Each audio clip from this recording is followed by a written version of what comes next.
Chers compatriotes, chers fidèles abonnés de notre émission AK 243, Mbote Nabino, merci encore une fois de nous accueillir chez vous. Alors aujourd'hui, nous allons commenter l'actualité en Mboka Nabiso comme nous le faisons chaque fois, et pour cela, nous avons 4 points que nous allons tenter de développer. Le premier, c'est la reprise de la ville de Saké qui a été reprise par nos militaires FARDC. Encore une fois, nous reviendrons sur les contours de cette guerre comme nous le faisons chaque fois et comme nous avons promis de le faire régulièrement, c'est que nous allons commencer à déterrer petit à petit l'historique de comment nous sommes arrivés à cette guerre aujourd'hui et de la traîtrise de l'ancien gouvernement et de l'ancien régime, à savoir celui-là de M.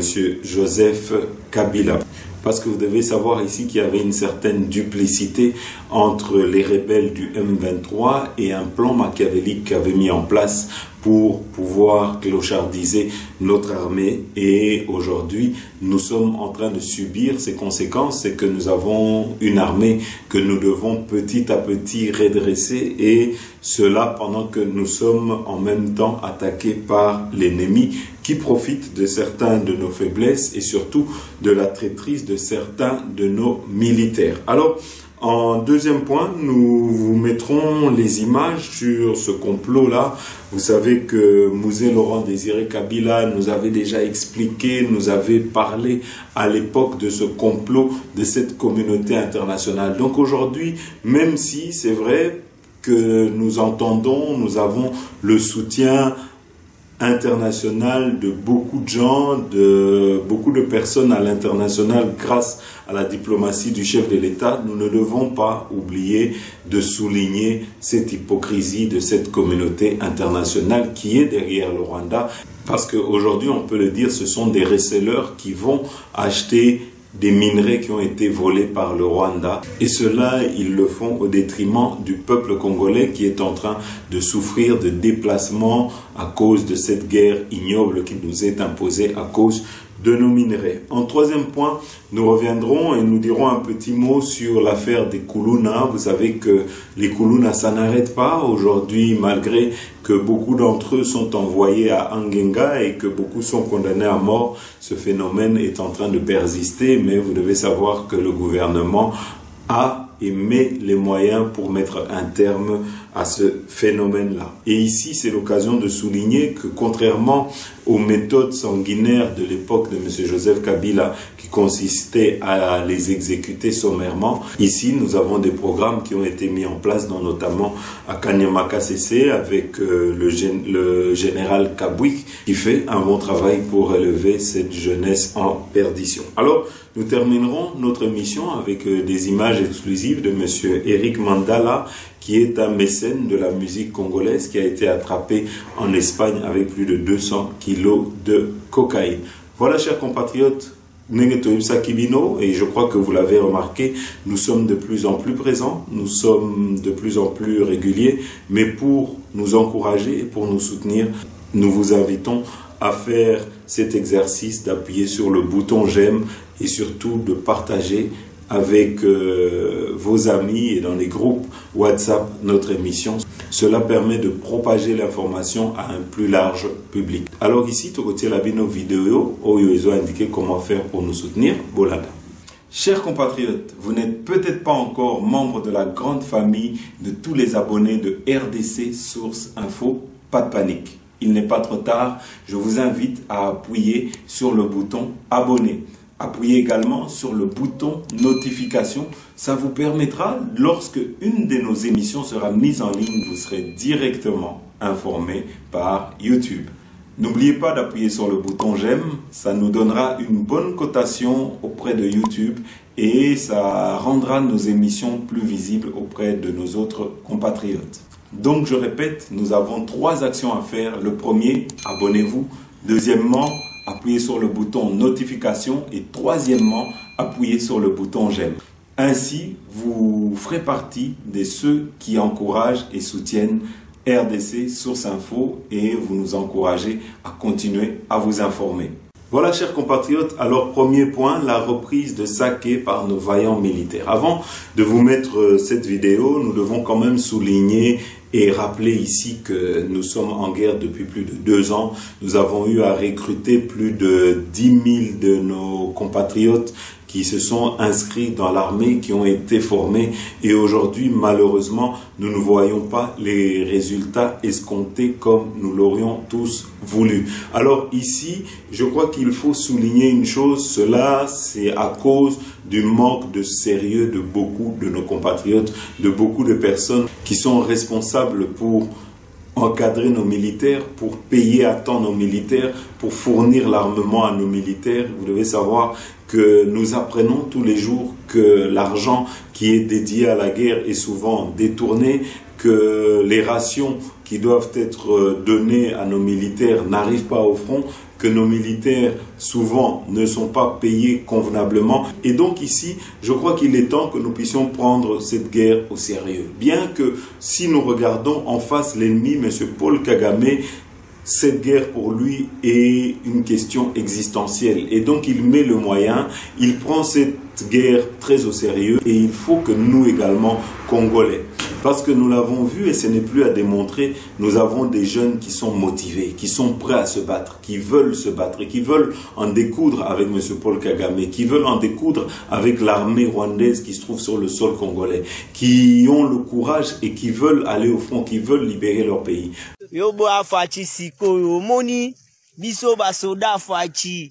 Malgré tout ça, c'est salaire en haut. Salaire, mon pigo à mongo.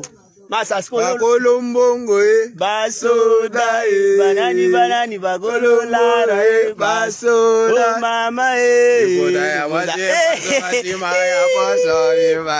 Masasko yo lobela biso nini par rapport à mbongo afati na makambo na moni na mbogo yo Fati ya mbongo kaka mbongo yango omona yango sikoyo ozela nini po ota musala soda yo boye soda mopiko. Mais malheureusement, là où la logistique doit suivre, là où le soutien financier doit suivre, cela ne suit pas et nous le dénonçons.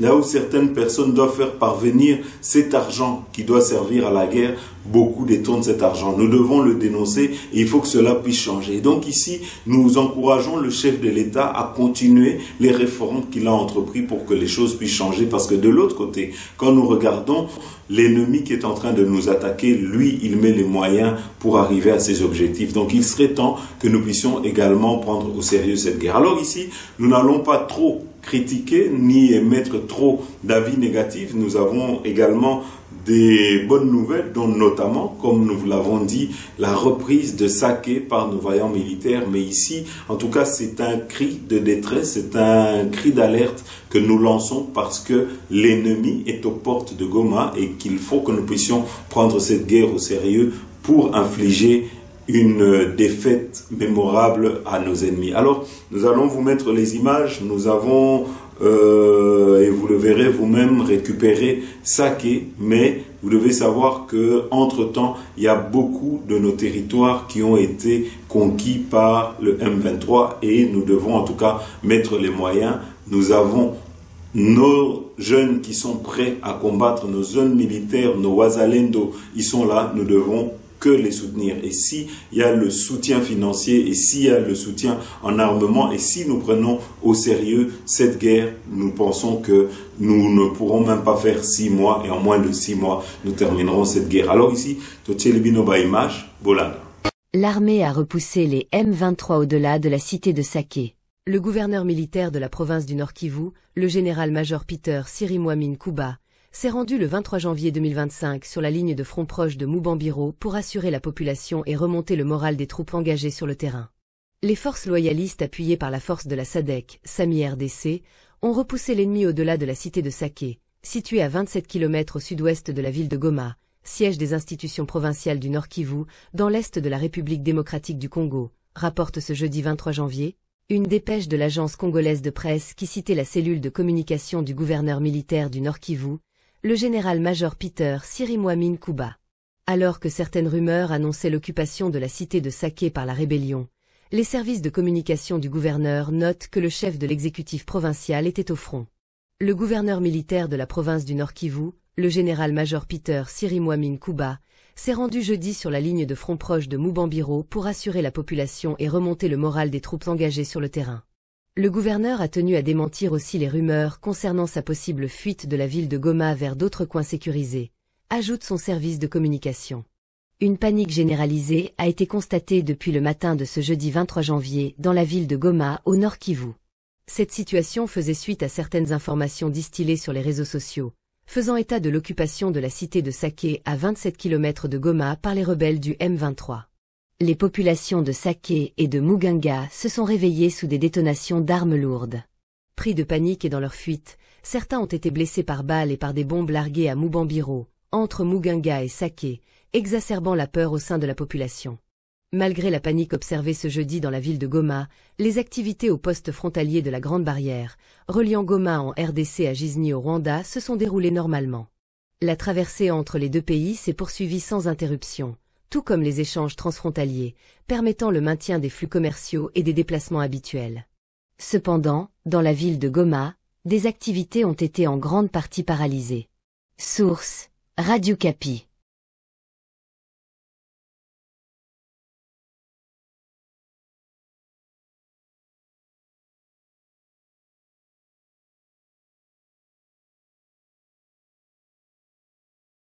Sur la ligne de front, l'endroit où nous sommes s'appelle Kasengesi. Une montée surplomba la cité de Sake et de Moubambiro. Nos FARDC, nos Wazalendo se rangés pour combattre l'ennemi. Parler là, la cité de Sake qui est menacée par l'ennemi de la paix, le M23. La paix sera là, la quitte sera là. Jamais secours. Kasengesi. Wakati ya Goma hapana kuogopa kabisa. Liwali wa jimbo la Kivu ya Kaskazini kwa sasa amejielekeza kwenye shamba la mapambano. Hapa tunapatikana kwenye takriban nusu ya kilomita na Sake. Kweli kweli hapa kabisa Sake muda mfupi itakuwa imegombolewa. Msiseme mingi ya kwamba liwali iko wapi. Yeye mwenyewe mnamtazama kwenye champ de bataille. Liwali wa jimbo la Kivu ya Kaskazini. Yeye mwenyewe kabisa kwenye champ de bataille, kwenye ligne de front. Les gouverneurs militaires du Nord Kivu. Sikia mambo sasa. Aïe aïe aïe. Alors nous vous avons promis ici de chaque fois ressusciter certaines images dans lesquelles nous avons des témoignages de certaines personnes qui accusent l'ancien régime d'avoir été complice du M23, d'avoir été complice de M. Paul Kagame. Nous ne parlerons pas trop. Ici, nous allons vous mettre les images du professeur Tumbaloaba qui, ici, va vous donner son témoignage sur les méthodes et les agissements de l'ancien régime Bolanda. Alors, les M23, un jour m'ont dit, mais vous nous reprochez d'aller chercher des armes chez les Rwandais, les Ougandais et autres, tout ça. Mais si on vous disait qu'une partie, les M23-1, une partie de notre armement vient de la RDC. J'ai dit, mais comment ça? Et ils m'ont dit que lorsque des cargaisons d'armes, là, c'était sous l'ancienne présidence. J'espère que ça s'est terminé, que ça s'est arrêté, mais c'était sous l'ancienne présidence. On dit lorsque des cargaisons d'armes quittent Kinshasa, nous sommes déjà au courant. Nous sommes déjà au courant. Ils suivent une certaine voie, ils arrivent quelque part, on tire en l'air, ils laissent la cargaison d'armes, et eux aussi laisse la cargaison de matières précieuses et autres, tout ça, le troc est fait et c'est reparti. Donc il nous faut une bonne armée, il nous faut une bonne diplomatie. Et Machiavel, que j'ai enseigné longtemps dans les théories des relations internationales à l'université de Kinshasa, a dit, mais ayez toujours une bonne armée si vous voulez être respecté. Il faut avoir toujours une bonne armée, et lorsque vous aurez une bonne armée, tout le monde va vous respecter et tout le monde sera ami avec vous.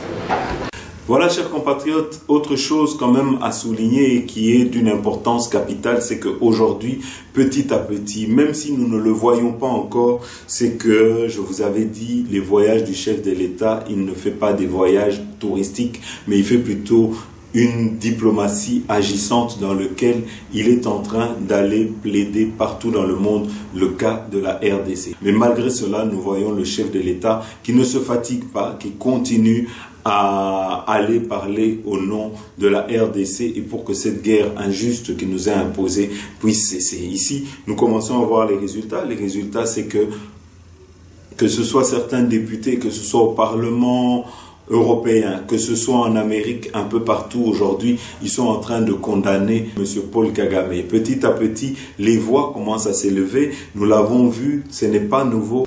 Quand aujourd'hui on peut voir une telle posture de la communauté internationale, sachez que petit à petit, Paul Kagame est en train d'être lâché. Et dans les jours à venir, dans les mois à venir, je ne sais pas vous dire exactement quand, vous verrez vous-même, en tout cas la chute de M. Paul Kagame est proche. Et ça, nous en avons la certitude. Quand des vérités, comme vous allez l'entendre, commencent à sortir au Parlement européen, ça veut dire que petit à petit, plus personne n'est dupe et plus personne ne pourra faire semblant qu'il ne savait pas. Ici, Totiel Binoba, image, Bolanda.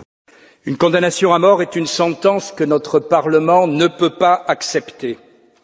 Mais n'oublions pas que la République démocratique du Congo est un État souverain avec une justice souveraine.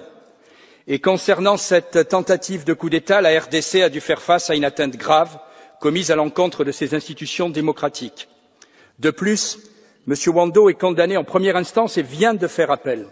Donc la justice congolaise n'a pas encore rendu son verdict définitif. Alors franchement, pourquoi ce Parlement se précipite-t-il pour s'ingérer dans une affaire judiciaire qui ne relève en rien de sa compétence? Vous me permettrez de douter, n'est-ce pas, pour cacher ces incohérences. Car pendant que nous débattons ici d'un cas personnel, Kinshasa fait face à une guerre meurtrière à l'est au Kivu, où les milices du M23, à la solde de Kigali, massacrent la population et s'accaparent des territoires. Et qu'a fait l'Union européenne? Elle a signé avec Kagame, ce dictateur rwandais, réélu très démocratiquement avec 99,18% des voix, des accords criminels pour piller les matières premières critiques en RDC. De cette guerre larvée, l'Europe ne dit rien.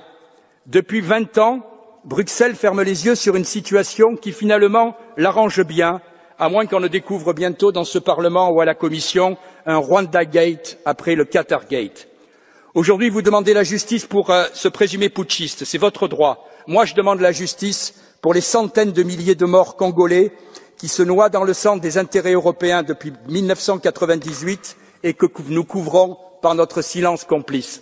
Voilà, chers compatriotes, alors après la diplomatie agissante du chef de l'État Félix-Antoine Tshisekedi, je crois que nous devons souligner en deuxième point, et nous vous mettrons les images de Musée Laurent Désiré Kabila, c'est que ça fait aujourd'hui 30 ans, exactement 30 ans qu'on nous impose cette guerre ignoble, cette guerre injuste dans laquelle on veut tout simplement, on en veut à nos minerais, dans lequel on soutient Paul Kagame, dans lequel on ferme les yeux sur ce sanguinaire de Paul Kagame, tout simplement parce que c'est lui qu'on a mis au front pour faire la sale besogne de ravir et de voler les minerais du Congo au détriment du peuple congolais qui est en train d'en pâtir, qui est victime de cette guerre, qui chaque jour, nous avons des millions de nos populations qui sont déplacées et qui sont repeuplées par des populations venues du Rwanda, venues de l'Ouganda. En tout cas, nous, le peuple congolais, nous savons et nous sommes tous conscients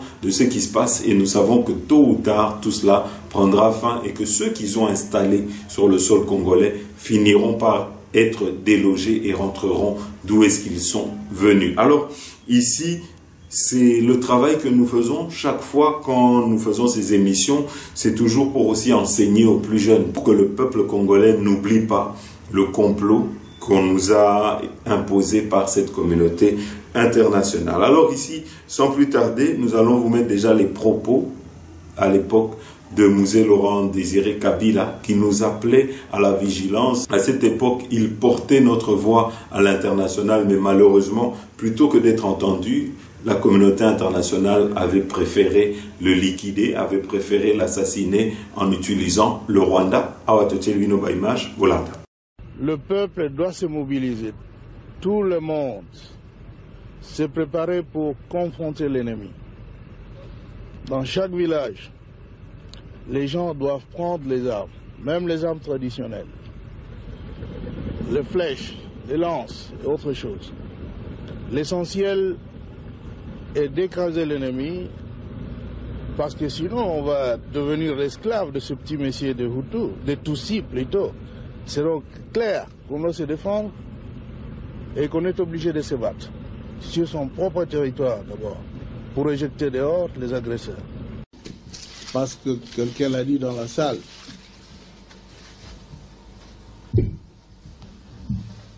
que notre diplomatie, qui est une diplomatie maintenant de combat, nous a amenés ici pour expliquer justement à la communauté internationale, notamment ici en Belgique, les réalités de chez nous, qui sont le plus souvent totalement déformées. Déformées surtout quand on prend des victimes pour des agresseurs. Nous avons trouvé dans le milieu que nous avons à aborder, à côtoyer, à discuter de la problématique de l'agression, rébellion. Nous nous sommes rendus compte que le peuple congolais était, une fois encore, absent de préoccupation de ceux qui cherchent les droits humains. Son calvaire ne compte pas du tout. On se soucie des agresseurs, des tueurs, ces sanguinaires que tout le monde connaît. Et on dit, lorsqu'ils ont voulu se défendre à Kinshasa, on dit qu'ils n'ont pas le droit de se défendre, les Congolais. Parce que s'ils se défendent, ils tuent les Tutsis. Il fallait donc que le peuple congolais ne se défendât pas et que maintenant n'ose pas libérer son pays. Parce que chaque geste dans la direction d'expulser l'ennemi est vu comme une tentative de créer un génocide. Nous avons écouté avec consternation ce genre d'abomination. Et c'est une injustice insupportable. Et je vais vous avouer, mes chers compatriotes, que la lutte continue et qu'il faudra soutenir, qu'il faut la continuer. C'est du moins la conclusion à laquelle ma délégation et moi-même sommes arrivés, après avoir rencontré d'éminentes personnalités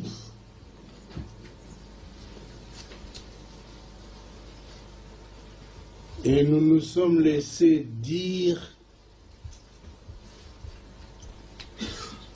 que le Congo a identifié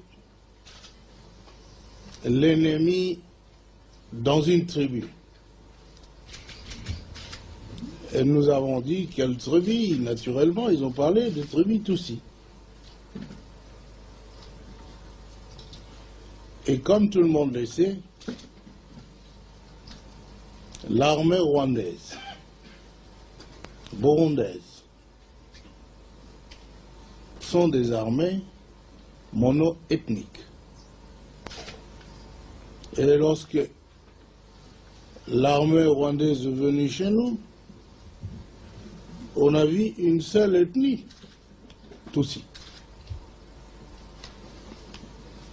Alors, si le peuple se défend contre l'agression de Tutsi, armé,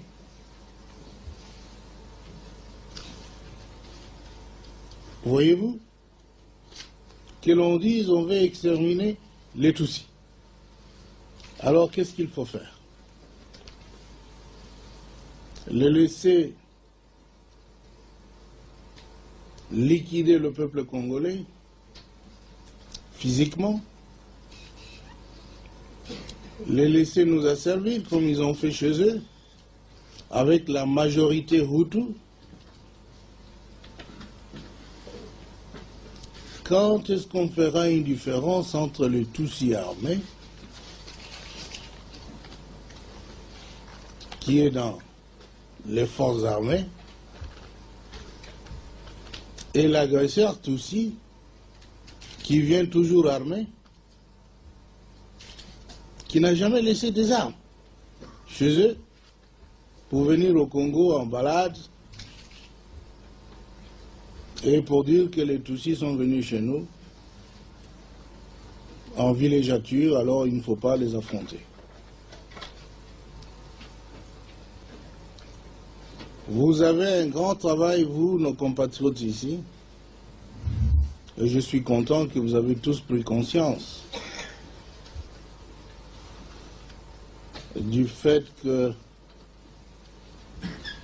à travers vos discours, vous déplorez l'incompréhension de ceux qui ont la voix dans la communauté internationale.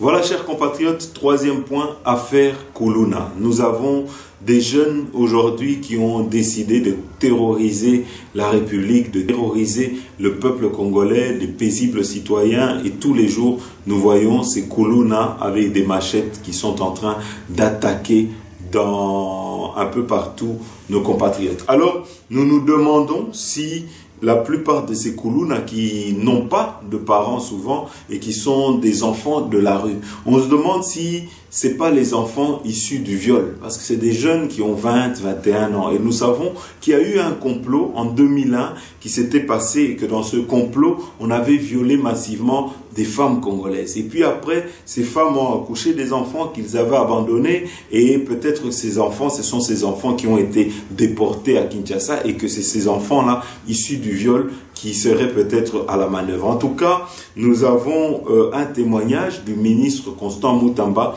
qui nous parle qu'il y aurait dans ces attaques des Kuluna une manipulation du Rwanda. Alors, nous allons vous mettre d'abord la vidéo d'un général qui a arrêté un de ces Kuluna alors qu'il était en civil, et puis nous vous mettrons aussi le témoignage du ministre Constant Mutamba Bolanda. Commissariat urbain à Moamba et précisément la police Yalemba, le ministre dit, le gouvernement dit, nos chefs parlent à propos de tous ces instituts qui s'appellent Kuluna, mais il n'y a personne qui les attend.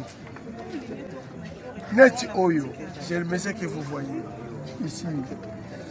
Dans la seconde machette, autokata maman mokaza awa tozana awa wana l'accès longeza te pour éviter sécurité na maman ba joyo te yaka message ekota asali nini za clair et net nganje liboso papa basala ndenga mabeli boso tokutana kina bango na ozo ete mabolo tokutana na bango tokulola na moto tokomela moto ya moto mpo na pase moto na banda kolanda ye mba moko ye aye akangi nga na luboko tika telefone nga sikoyo nakasakisa kwa misi moto nayebi ye nazongisi miso nsima boye eza nani mba moko azwi lichete abambi ngai awa abotoli ngai sake na mbongo ezalaki na bakarte commandant la police azoboya makambo oyo ngai nzambe je suis observe chargé des opérations de Lemba Tulemba yango babotoli ngai nde kaka population esali intervention baye baprotege ngai baye batali ngai me nzambe asali ka faveur bazwi mpe telefone te me mbongo nyonso nazalaki nango na kati bazwi yango na sake bakobimisa yango monsieur omoni mosala bosala tala kuna omoni mosala bosala osenga nini na mboka oyo basani balimbisa yo to basala nini mpona libere bango te osala olobi nini loba makasi oyo nga alobi nasali mabe nasinga na justice elimbisa ngai nakomata soda nakomata soda kuluna na soda nalobaki na Lemba awa zero kuluna naokanga bango butu moi bango bakanzianga na ke me na travaille na tenue civile tosepeli te tosepeli mokonzi kobetata maboko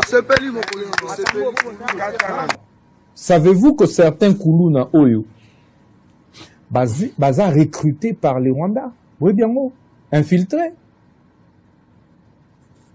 Naba Macheti, etc. Nous avons mené des investigations, c'est des opérations de déstabilisation qui sont organisées. C'est des Kuluna qui se connaissent, bah évi que mbala ya nanga soleka ya baboma batika ya nanga na zemi ya nanga abota bamuta boma yeyo aboma ya nanga hi babete mama sheti bazonga baboma ya nanga hi baboma mbala ya nanga soto tika na pas mama biso malusute ikolo mbala ya biso sikone bakangi bango sengi na bakonzi bakende bakufata kuna tolembi bakende batumba bango tabasa bango tabakosila tabakaukata bakenda tawapi bakende tolembi bango. Voilà, chers compatriotes, alors avant de terminer notre émission, dernier point, nous avons ici les images de l'arrestation de monsieur Eric Mandala, un mécène de la musique congolaise qui a été arrêté en Espagne avec plus de 200 kilos de cocaïne. Jusqu'ici, il y avait des doutes sur son arrestation et sur cette affaire. Alors nous avons eu les images, nous allons vous les diffuser. Bolanda.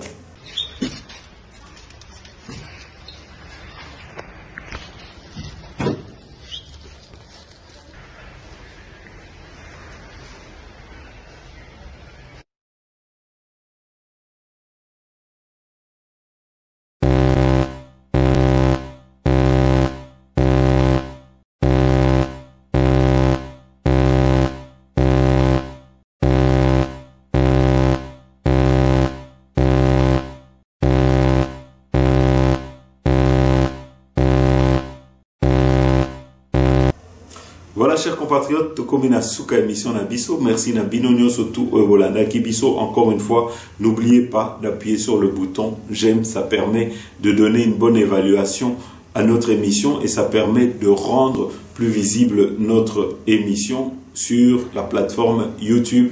Merci Nabinonio surtout Oyo qui nous avait découvert et qui vous êtes abonné. À très bientôt.